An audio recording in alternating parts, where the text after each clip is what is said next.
Your 20s are the turning point. If your income rises but your spending keeps expanding, you're fueling lifestyle inflation instead of building your future. If you can learn to slow that growth, you'll set up real freedom years earlier than you expect. Today, I'm sharing a simple, repeatable plan you can actually live by. It's about making money management boring in a smart way.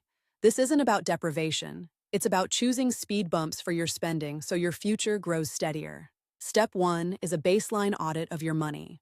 For 30 days, track every dollar that leaves your pocket, including small subscriptions and impulsive purchases. The goal is to see where your money actually goes, not where you wish it goes. Think of Alex, 24, who did this audit and found 10 subscriptions he forgot about. He realized his weekend coffee habit and small online purchases were quietly siphoning money. This clarity is the first punch in the plan. Next, you split money into 3 jars: needs, savings and investments, and wants. Keep it simple and visual. A counting app or a spreadsheet with 3 columns works. The percentages are flexible, but most people start with 50% needs, 20% savings and investments, 30% wants. Here's where the plan gets stubborn in a friendly way. For every dollar you earn beyond your baseline, you grow your future a little bit. That extra income triggers a raise rule. 60% goes to savings and investments, 20% goes to wants, and 20% goes to needs. In other words, the raise cools down your inflation and fires up your wealth. Set up automatic transfers the moment money lands in your account. Move the 60% to your emergency fund and retirement accounts, and the 20% to your goal-specific fund so you don't have to think about it.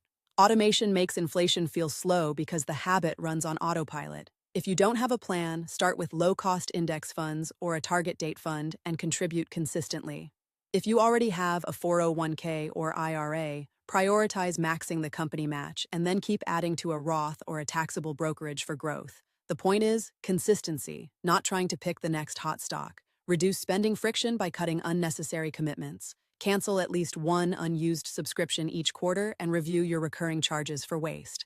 The easier it is to stop spending on small stuff, the easier it is to keep your raise under control. For big purchases, implement a 72-hour cooling period. If after 3 days you still want it, you can buy it, but you'll enjoy it more because you've given your brain time to forget the impulse.